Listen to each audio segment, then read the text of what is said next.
Hello friends, the unique अकॅडमीच्या special MCQ सिरीजमध्ये आपले स्वागत आहे. आपण कंबाईन एक्झामसाठी स्पेशल MCQ सिरीज स्टार्ट केलेली आहे. यामध्ये आपण सामान्य विज्ञान या घटकातील आजचा आपला जो विषय आहे तो आहे ऊर्जा स्वरूपे आणि प्रकार.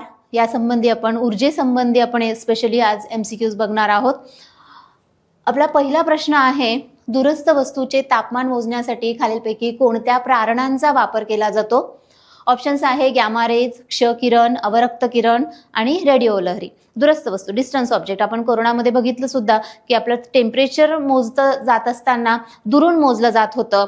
तर ती जी थर्मोमीटर गन किंवा टेम्परेचर गन जे असायचे, ते सेन्सर जे असायचे, ते कोणत्या तरंगांच्या बेसिसवरती आपलं तापमान चेक करतात किंवा एखादा दूरचा तारा आहे वगैरे त्याचं तापमान कसं आयडेंटिफाय केलं जातं, तर कोणत्या तरंगांच्या मदतीने, तर अवरक्त किरणांच्या मदतीने आपण जर घेतलं तर अवरक्त किरणांच्या मदतीने आपण दूरस्थ वस्तूचे तापमान हे काय करू शकत असतो, तर मोजू शकत असतो.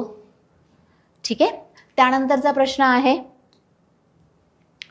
तरंग कण द्वैत वेव्ह पार्टिकल ड्युएल थेरी हा सिद्धांत जो आहे वेव्ह पार्टिकल की तरंग स्वरूप पण असतं आणि कण स्वरूप पण असतं द्रव्याला, पदार्थाला, तर हा सिद्धांत कोणी सांगितलाय? ऑप्शन्स आहे Albert Einstein, max plank, Henry hertz आणि लुई दी ब्रॉगली. तर वेव्ह पार्टिकल जो सिद्धांत आहे हा 1924 मध्ये दी ब्रॉगलीज यांनी सांगितलं. त्यांनी इलेक्ट्रॉनचं वेव्ह नेचर हे स्पष्ट केलं आणि त्यासाठी त्यांनी एक इक्वेशन सुद्धा दिलेलं आहे ज्याला दी ब्रॉगलीज इक्वेशन म्हणून ओळखलं जातं, जिथे लॅम्बडा इक्वल टू आहे h/mv. लॅम्बडा म्हणजे काय असतं, तर लॅम्बडा म्हणजे वेव्हलेंथ, h हा फ्लँक कॉन्स्टंट आहे, m म्हणजे मास वस्तुमान आणि v म्हणजे व्हेलॉसिटी. तर 1924 मध्ये डी ब्रॉगलीज यांनी wave particle dual nature of matter किंवा वेव्ह पार्टिकल ड्युएल थेरी ही सांगितलेली आहे. त्यानंतरचा प्रश्न आहे, प्रकाश किरण विरळ माध्यमातून रिअर मीडियम मधून घन माध्यमात मार्गक्रमण, डेन्सर मीडियम मध्ये मार्गक्रमण करताना तो कशा पद्धतीने मार्गक्रमण करतो? ऑप्शन्स आहे स्तंभिकेकडे सरकतो, स्तंभिकेपासून दूर सरकतो, सरळ रेषेत मार्गक्रमण करतो आणि त्याच मार्गावर परावर्तित होतो. आता जर आपण बघितलं तर जेव्हाही प्रकाश किरण विरळ माध्यमातून घन माध्यमात मार्गक्रमण करतो तेव्हा तो स्तंभिकेकडे सरकत असतो. आणि इथे जर आपण बघितलं तर वरती विरळ माध्यम आहे की ज्या कोणत्या माध्यमाची घनता कमी असेल, दोन माध्यम आपण कम्पेअर करतोय, ज्या कोणत्या माध्यमाची घनता कमी असेल त्याला विरळ माध्यम म्हटलं जाणार आणि ज्या माध्यमाची घनता जास्त असेल त्याला घन माध्यम म्हटलं जाईल. सपोज हवेतून पाण्यामध्ये किंवा पाण्यातून काचेमध्ये, हवेतून काचेमध्ये असं काहीतरी प्रकाश मार्गक्रमण करतोय, तर आपाती किरण त्या माध्यमाच्या पृष्ठभागावर आल्यानंतर तो जेव्हा जातो तेव्हाच खरं तर आपण म्हणत असतो की प्रकाश हा नेहमी सरळ रेषेत मार्गक्रमण करतो. मग प्रकाशाने खरं तर सरळ असं पद्धतीने जायला हवं होतं, पण तो कुठे सरकला, तर तो स्तंभिकेकडे सरकला, मूव टुवर्ड्स नॉर्मल. अशा वेळी जर आपण बघितलं तर मेजर ऑफ अँगल आय आणि मेजर ऑफ अँगल थिटा यांचं रिलेशन जर आपण बघितलं तर आपाती कोणाचे माप हे अपवर्तित कोणाच्या मापापेक्षा नेहमी काय असेल, जास्त असेल. आय हा मोठा असेल, थिटा हा लहान असेल. या उलट थिंग असते जर प्रकाश किरण घन माध्यमातून विरळ माध्यमात मार्गक्रमण करत असेल, डेन्सर टू रेअर मीडियम जर तो ट्रॅव्हल करत असेल, तर त्यावेळी प्रकाश किरण हा जो नॉर्मल आहे, ऍक्सिस आहे, यापासून दूर सरकतो, म्हणजे मूव अवे फ्रॉम नॉर्मल, स्तंभिकेपासून तो दूर सरकत असतो. आणि अशा वेळी अँगल आय आणि अँगल थिटा यांचं रिलेशन जर बघितलं तर angle I is less than measure of angle theta असतं. ठीक आहे. आता आपल्याला विचारलेलं आहे विरळ मधून घनमध्ये जात असेल तर काय होणार, तर विरळ मधून घनमध्ये जात असेल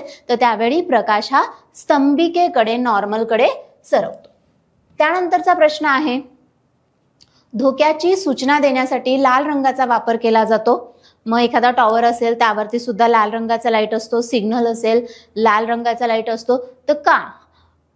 पर्याय आहेत, लाल रंगाची तरंगलांबी कमी असते, दुसरा आहे लाल रंगाची तरंगलांबी जास्त असते, लाल रंगाची वारंवारता जास्त असते आणि लाल रंगाचे परावर्तन जास्त होत असते. काय कारण आहे, तर लाल रंगाची तरंगलांबी these are the they have long wavelength. काय आहे, आपला जो दृश्य प्रकाश आहे, या दृश्य प्रकाशामध्ये जे डोळ्यांना संवेदना देणारे जे प्रकाश किरण आहे त्यांचा जो समूह आहे त्याला दृश्य प्रकाश म्हटलं जातं आणि ते आहे 400 नॅनोमीटर पासून तर 750 नॅनोमीटर पर्यंत. व्हिजिबल स्पेक्ट्रा आपण ज्याला म्हणतो की ज्यामध्ये violet, Indigo, blue, green, yellow, orange आणि रेड अशी कलर्स येतात किंवा ही वेवलेन्थ येतात प्रकाशाची. यामध्ये रेड कलर जर बघितला तर याची वेवलेन्थ त्या सर्वांमध्ये सर्वात जास्त आहे. लाल रंगाची तरंगलांबी जास्त असल्यामुळे तो जास्त काळ सरळ रेषेत मार्गक्रमण करतो, त्याची विचलन कमी होते आणि दुरूनच धोका समजतो आणि म्हणून धोक्याची सूचना देण्यासाठी लाल रंगाचा वापर हा केला जात असतो. त्यानंतरचा प्रश्न आहे, आरशाचे नाभीय अंतर व आरशाची वक्रता त्रिज्या यांचा योग्य संबंध सांगा. काय असतं तर आरशाची नाभीय अंतर आणि आरशाची वक्रता त्रिज्या. जर आपण एखादा आरसा घेतला, हा त्याचा ध्रुव आहे, पोल आहे, ह्या आरशावरती आपण समांतर प्रकाश किरण पाठवले तर हे सर्व प्रकाश किरण ज्या बिंदूत एकत्र येतात त्याला म्हटलं जातं फोकस आणि त्या फोकस पासून ध्रुवापर्यंतचं जे अंतर असतं त्याला म्हटलं जात असतं नाभीय अंतर. सपोज इथे फोकस आहे तर इथून ते इथपर्यंत जे अंतर असतं याला नाभीय अंतर म्हटलं जातं. आणि हा जो कर्वनेस आहे हा जर इमॅजिनरी सर्कलने आपण कंप्लीट केला तर इथे कुठेतरी त्या सर्कलचा सेंटर येणार आहे, त्याला म्हटलं जातं वक्रता मध्य, सेंटर ऑफ कर्वेचर. आणि त्या सेंटर ऑफ कर्वेचर पासून ह्या पी पर्यंतचं अंतर जे असतं त्याला म्हटलं जातं रेडियस ऑफ कर्वेचर, वक्रता त्रिज्या. आता ही वक्रता त्रिज्या आणि हे नाभीय अंतर यांचं रिलेशन काय आहे तर यांचं रिलेशन हे आहे, ही नाभीय अंतर जे आहे हे वक्रता त्रिज्येच्या अर्धे असते, निम्मे असते. म्हणजे काय, एफ इक्वल टू काय आहे r/2. तर हे करेक्ट आन्सर आहे.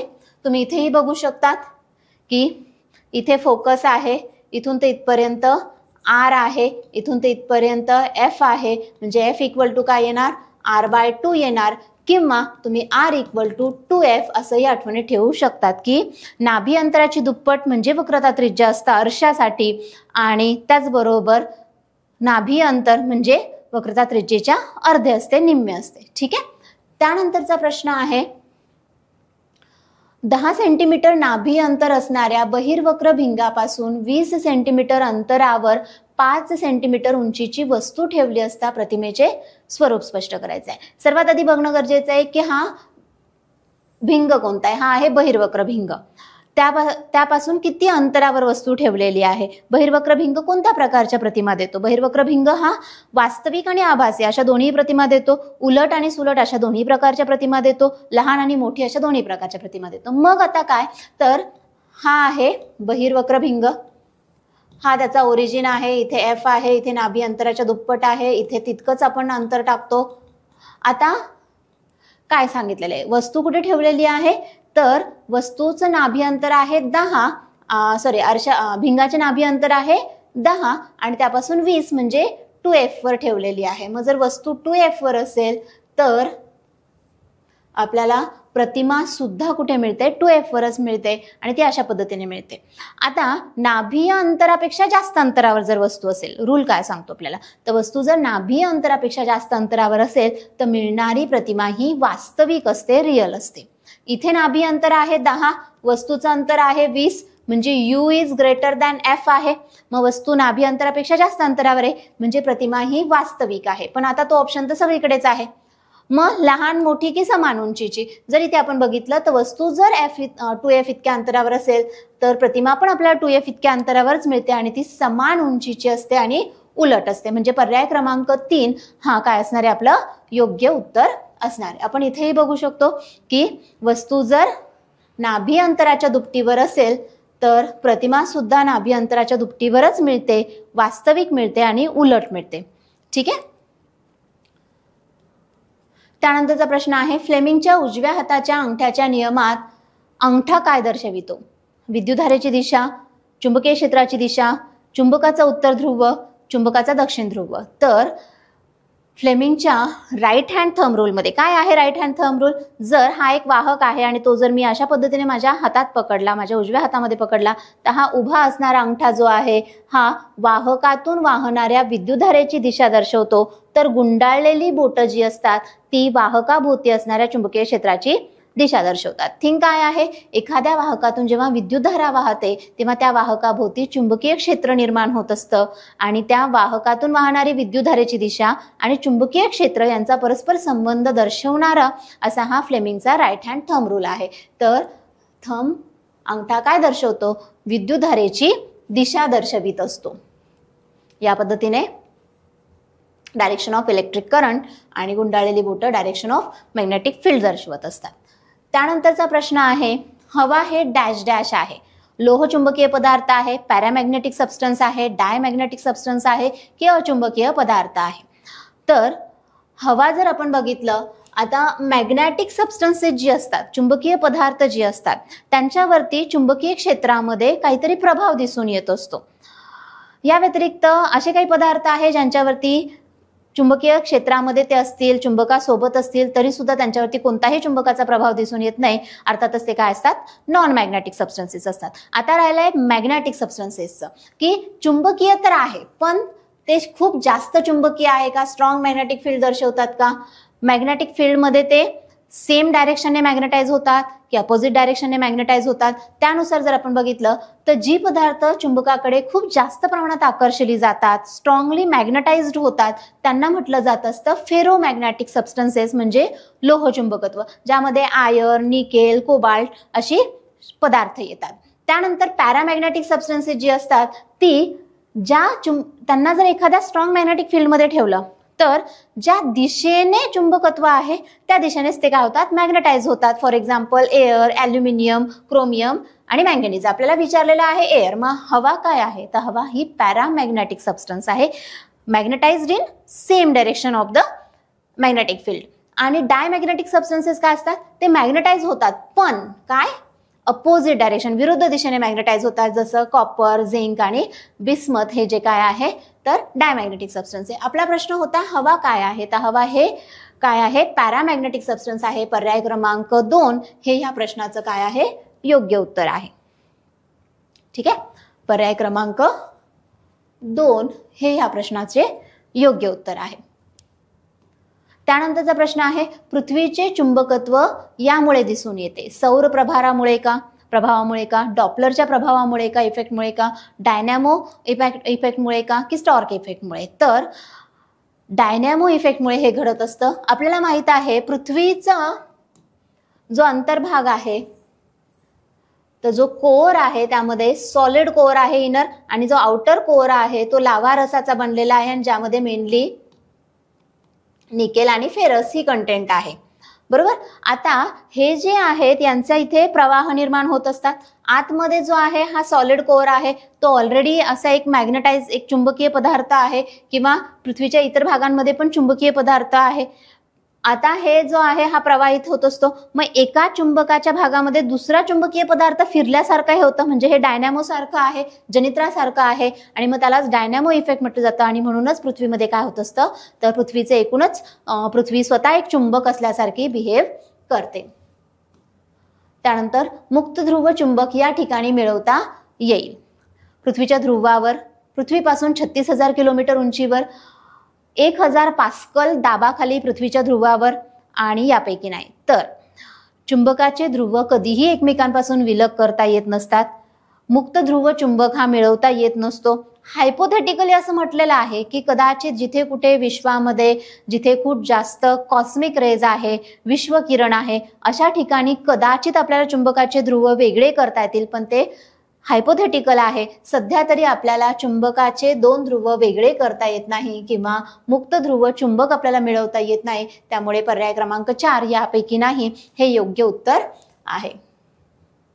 प्रत्येक चुंबकाला 2 ध्रुव असतात. चुंबकाची ध्रुव कधीही एकमेकांपासून वेगळी करता येत नाही. पुढचा प्रश्न आहे, उष्णता वहनाच्या प्रकारातील सर्वात जलद प्रकार कोणता? फर्स्ट ऑप्शन आहे संवहन, दुसरा ऑप्शन आहे अभिसरण, तिसरा ऑप्शन आहे प्रारणे, चौथा ऑप्शन आहे संप्लवन. आता संवहन, कंडक्शन ऑफ हीट जर आपण घेतलं तर हे स्थायू पदार्थांमध्ये घडते. इथे कणांमार्फत ऊर्जा ट्रान्सफर होत असते आणि हे हळूवार होत असतं. दुसरं आहे कन्व्हेक्शन ऑफ हीट, जिथे अभिसरण हे प्रवाही पदार्थामध्ये होत असतं.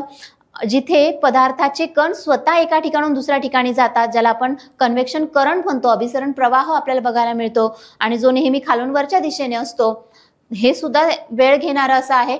पण प्रारणांच्या स्वरूपात जेव्हा आपण उष्णतेचं वहन म्हणतो तेव्हा उष्णता ही प्रकाशाच्या स्वरूपात वहन करते, म्हणजेच ती प्रकाशा इतक्या प्रचंड वेगाने मार्गक्रमण करते, 3×10⁸ मीटर प्रति सेकंद वेगाने मार्गक्रमण करते. म्हणजे अर्थातच transfer of heat in the form of radiation is the fastest way of transfer of heat आहे.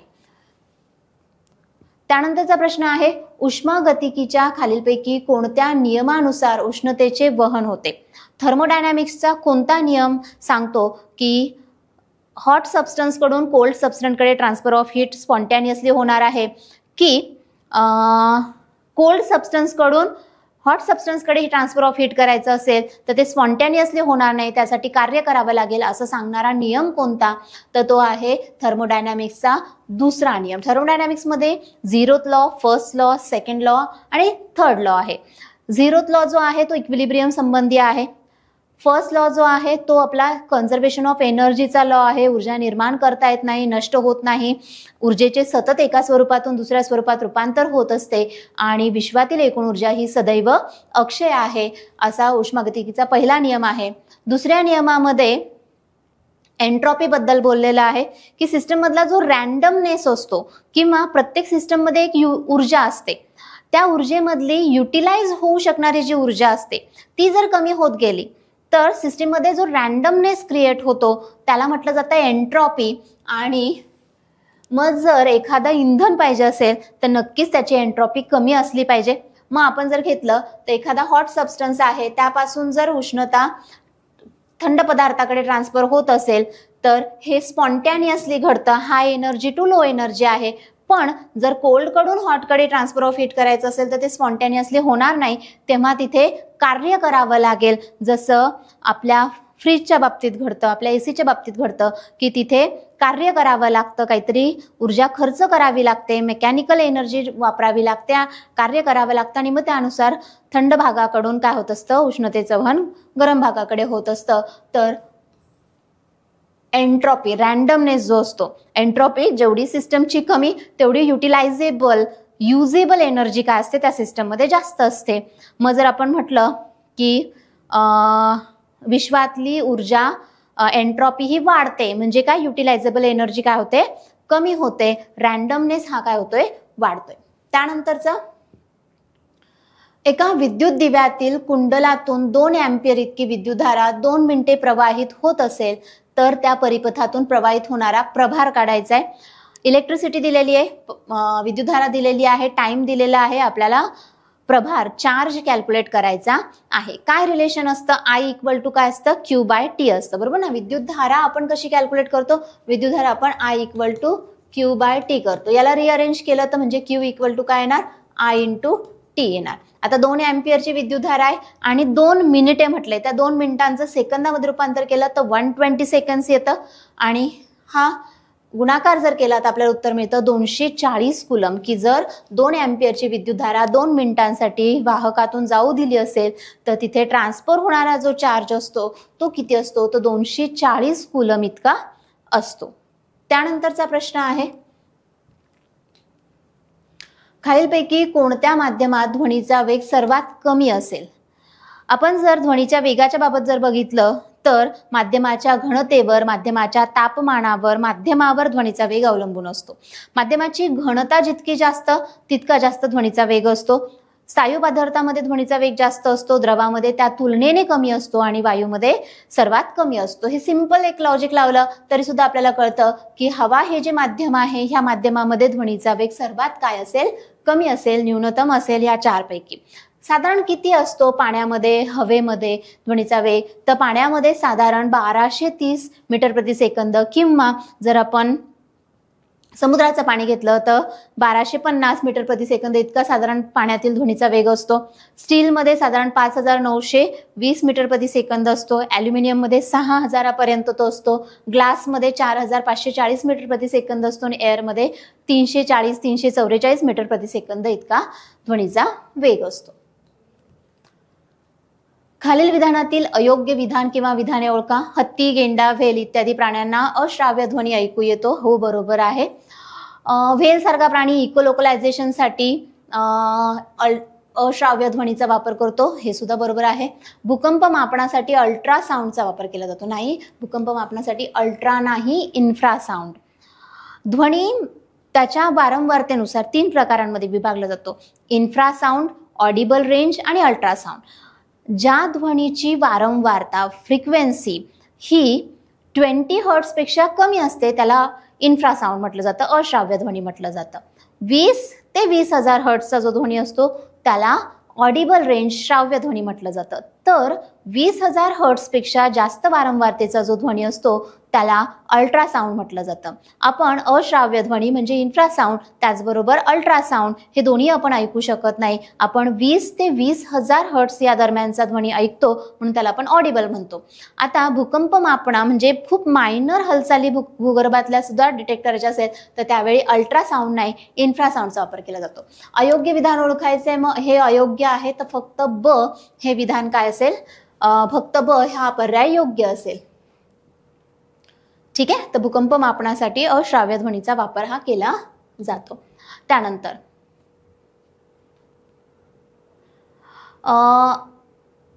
एक 750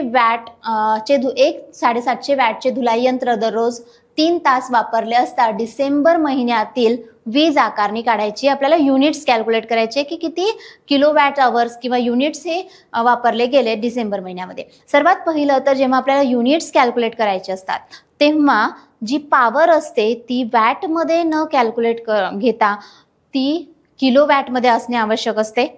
आणि नंबर ऑफ आवर्स कोणत्या महिन्याचे आहेत ते पण बघणं गरजेचं आहे. तर दररोज 3 तास, डिसेंबर महिना आहे, 31 पर्यंत असतो, बरोबर, 31 दिवस असतात, त्यानुसार हे कॅल्क्युलेशन करणं गरजेचं आहे. काय आहे रिलेशन? एनर्जी इक्वल टू काय आहे? Power into T. 750 वॅट म्हणजेच 0.750 किलोवॅट, किलोवॅटमध्ये कन्वर्ट केलंय मी. आणि 31 दिवस आणि दररोज 3 तास 93 तास होत आहेत. त्यानुसार जर आपण कॅल्क्युलेट केलं तर 69.75 युनिट्स हे काय असणार आहे? तर जर आपण बघितलं इथे थोडंसं ऑप्शन्समध्ये जर बघितलं तर जवळजवळ सेम पद्धतीने फक्त डेसिमल सरकवलेलं आहे. म्हणजे काय?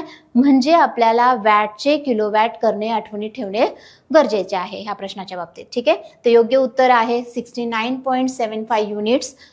अशा पद्धतीचे न्यूमरिकल सॉल्व्ह करताना वॅटला किलोवॅट मध्ये कन्वर्ट करणे आवश्यक असते. पुढचा प्रश्न आहे, खालील विधानातील योग्य विधान किंवा विधाने ओळखा. विद्युत चुंबक हा स्थायी चुंबक आहे. चुंबकाची शक्ती त्याच्या केंद्रकात एकवटलेली असते. आदळआपट केल्याने, तापविल्याने चुंबकाचे चुंबकत्व नष्ट होते. योग्य विधान ओळखायचंय. विद्युत चुंबक हा स्थायी नाही, अस्थायी चुंबकत्व आहे. जोपर्यंत इलेक्ट्रिसिटी आहे तोपर्यंतच त्यामध्ये चुंबकत्व असतं. ऑफ केलं आपण इलेक्ट्रिसिटी, सप्लाय ऑफ केला, चुंबकत्व नष्ट होते. म्हणजे काय? विद्युत चुंबक हा अस्थायी चुंबक आहे. तर विधान तर अयोग्य आहे. चुंबकाची शक्ती त्याच्या केंद्रकात नाही, त्याच्या ध्रुवात एकवटलेली असते. विधान ब पण चुकीचं आहे. आदळआपट केल्याने, तापविल्याने किंवा घर्षण झाल्याने चुंबकाचे चुंबकत्व नष्ट होते. हो.